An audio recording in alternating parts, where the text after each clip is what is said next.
No tak som zvedavý, či to pôjde, či ma budeš počuť.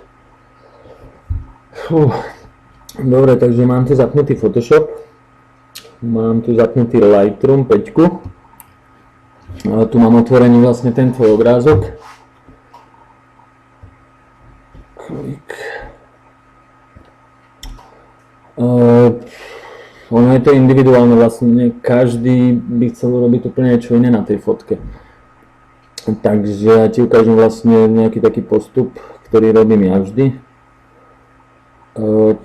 Čo by som ti tak k tomu povedal, tak je napríklad, vidím tuto, to priblížim. Tá fotka je vlastne neostrá. Takže určite bude treba zaostriť, to je jedna vec.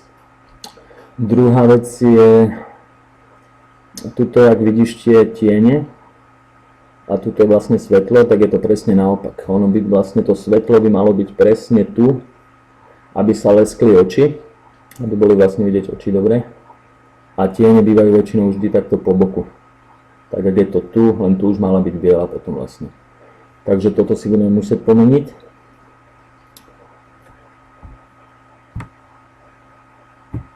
Opa.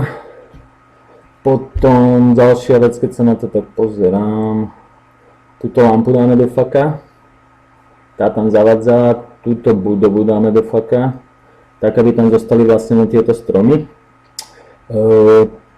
Tu by som potom ešte v Photoshope urobil, tu by som tam rejbal. Strašne nízka tá obloha, ja by som zväčšil plátno a pridal tam ešte oblohu vlastne, asi v takom rozpätí odtiaľto takto. Úplne ináč to bude vyzerať, keď tam bude ešte obloha alebo niečo pridané. Však to uvidíme potom neskôr. Dobre, takže ostríme v Lightroome, ja si všetko nachystám teraz v Lightroome a potom to pošlem do toho Photoshopu, jak som ti hovoril predtým už. Takže v Lightroome si vlastne, keď načítam fotku v Library, tu si vlastne fotky aj nahrávam, tak potom prepnem na Develop.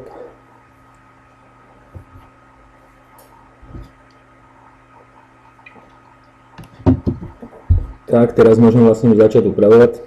Si otvorím tento pravý panel. No, je to trochu zabrzdené. OK.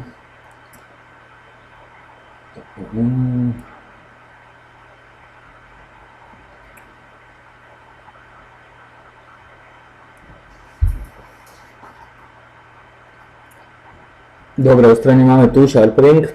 Je tu taká jedna finta.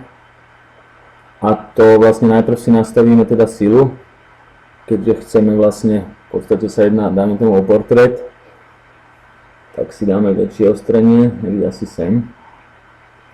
A potom tá finta je taká, že držíš tlačítko Alt a posúvaš masking a posúvaš ho vlastne dovtedy, vlastne ako chceš mať zaostrené hrany vlastne, okraje.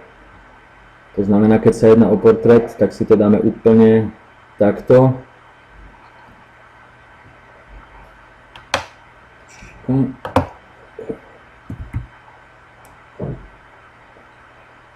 Keď to nechám takto vlastne, tak bude v podstate zaostrené skoro všetko, ale to nechceme. My chceme len okraje postavy v podstate a tenké, tak ako by si to robil pentelkou vlastne. Takže to dáš úplne ten masking na 100 a len pustíš potom. Keď je tam potom nejaký šum na tej fotke, počkaj, ešte takto ti to prepnem.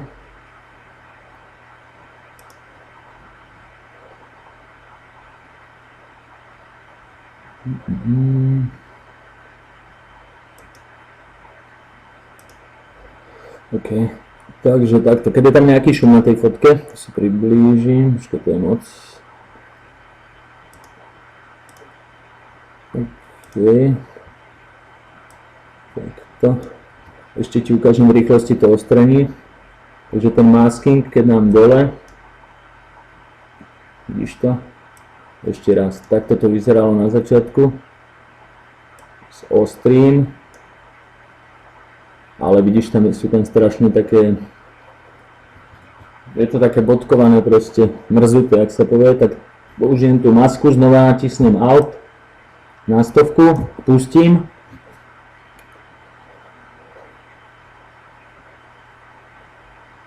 Potom tu mám Luminance, tým vlastne dodám fotke alebo tej tvári, keď si všimneš, tak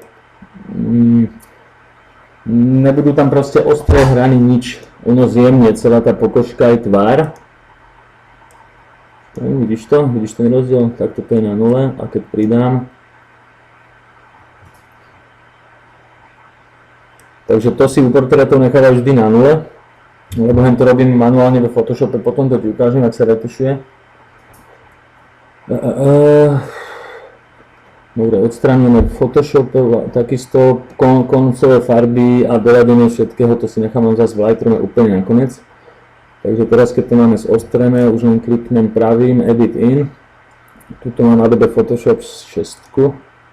Na to klikneš, ono to hneď, fotku ti to hneď načíta v Photoshope a už začíname.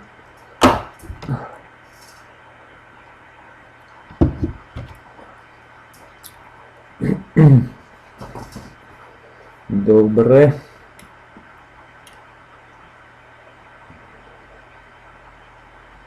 Ešte pomením. OK. Dobre, takto. Takže ideme odstrániť tie kokotiny tu. Takže začínam u tej lampy. Priblížim. No, z ďalky to tak nevyzerá. Tak neškodne, ale keď si to priblížiš, to je že takto. Na toto je najlepší tool, tuto tá záplata. Klik. Tu si necháš jedno okno vlastne, vtedy keď robíme s jednou vrstvou. My robíme teraz s jednou vrstvou. Keby sme robili s dvoma vrstvami, klikáš Ctrl+J, dáš copy, urobí sa ti vrstva. Vtedy klikáš na toto, vlastne tam sa prekryžujú medzi sebou, to už je trochu komplikovanejšie, ale ty si tú základnú nech tuto na prvom. Vlastne si označíš tú lampu. On je to dosť veľký ojeb, ty kokos. A vlastne posúvaš doľava, doprava, hore, dole. Vlastne posúvaš tam, kde, čím to chceš vlastne nahradiť. Takže keďže tu máme všetko modré a my chceme, aby to bolo aj tu modré, tak to chytím, dám to doprava. Vidíš, a taháš, keď to dám napríklad sem, už ide spodok, dám to, vidíš, vlastne máme to ako zrkadlo. Takže my tam chceme mať čisto modrú, tak to dám sem hore. Takto, a keď tam nič není, tak to pustím, takto to môže byť. Takto by to malo vlastne vyzerať. Takže klik, a lampa je v píči. Tuto máme ešte nejaký taký nedostatok, keď vidíš, aj tu. Takto znova len takto chytíš, posuneš kde chceš, pustíš, klik. Tu máme nejaké dve, hop, hotovo. Ešte tu je modrá. Tak, hop. Dobre, toto máme. Teraz toto bude trošku horší. Jak na to kúkam, na odstránení toho, lebo tým pádom tu už by som nevykryl, keby som toto vystrihol. Vidíš, ak to tu je. Tak tým pádom vlastne už by bolo vidieť, že tam bolo niečo robené. To už by bol problém, proste tu by bolo nejaké diere a to je na kokot. Takže by som odporúčal takúto vec, že to nevystrihneme, ale nahradím to proste, skúsim, uvidím, možno to bude pičovina, ale skúsim to tak. Takže čo potrebujeme teraz, zoberiem si pentu, hop. Tento krík napríklad ma napadol teraz, tak, alebo ne, počkaj, urobím to inak, lebo to by bolo moc hranaté. Tie kríky sú väčšinou nerovnomerných tvarov, takže použijem tento tu, klik. Toto si zväčším asi takto, dobre. A tu len klikáš a ono by ti to malo označovať presne proste to, čo potrebuješ. Takže vidíš, tým, že je to vlastne, tým, že sú tie okraje neostré a sú rozmazané, splývajú s pozadím a tým pádom ten program si nevie označiť presne vlastne kraje toho kríku. Keby to bolo nafotené proste detálne, ostro, tak krásne ti označí len ten krík, ale to sa vykryje. Takže takto ho mám, teraz držím Alt, keď držím Alt, tak sa mi plusko zmení na mínusko. Takže už nepridávam, ale keď držím Alt, tak uberám. A uberám takto, že mi že aspoň sa nejak posnažím trochu ten krík obkresliť. Tam keď budú nejaké nedostatky, to vôbec nevadí. To nám urobí maska. Ale takto to stačí. Tak. Dobre, teraz dáme pravým na to a dáme layer, to znamená vrstva, to je presne táto, jak tu. Tým, že sme vlastne urobili niečo nové, tak to niečo nové musíme uložiť vždy pod nejakú vrstvu novú. Layer via copy, takže si to skopírujeme. Tu mi vznikal nový layer, tu ak vidíš. Toto. Keď si to... Čo to mi vlastne nepôjde. Keď vypnem tú fotku, tu jak je toto oko, toto je vlastne tá prvá fotka, s ktorou sme začali pracovať. Tak keď ju vypnem, vidíš, tak tam zostal len ten krík, lebo teraz sa mi zobrazuje len táto vrstva vlastne, tá druhá. Takže ja si zapnem fotku. Tak. A teraz vlastne s ktorou vrstvou chcem pracovať, tu si musím nakliknúť. Takže keďže ja chcem posunúť tento krík príklad sem, tak nemôžem proste mať zapnutú túto vrstvu, lebo by som posunul celý obrázok. Takže dám si to na vrstvu. Keďže ju idem posúvať, držím CTRL, posúvam, vidíš? Takže to urobím, jak by sme ju dali. Dám ju takto. Dobre, to vyzerá pekne na kokot, ale nechám to takto, to bude dobré. A teraz potrebujeme to, že si vytvorím masku, musíme zakryť tieto nedostatky tu. Takže maska je tuto dole, toto. To sa vedľa tohto vlastne ti vytvorí také biele platno. A teraz si zmeníme vlastne z tohto túlu na toto pero, nie pero, ale teda štepec. Nastavím si to na túto vlastne, niektorú z týchto rozmazaných si zober, to je jedno, 65 dajme tomu, veľkosť takto môže byť. A opacity, túto silu si dáš, to je jedno, len aby to nebolo 100%. Takto nejak. A teraz vlastne priblížim, tuto jak vidíš toto. Tak jemne budem klikať, ono to krásne začne, vidíš to? Takto začne krásne splývať so sebou, proste to je tá maska. Takže proste nemáš šancu, aby si poznal, že to tam bolo pridané do tom. V podstate to je detail, tak si kúkni to. Vidíš, jak som to tam krásne zasunul, v podstate tento je v popredí ešte k tomu je vlastne vzadu. Takže tuto tie kraje pekne. Takto spodok.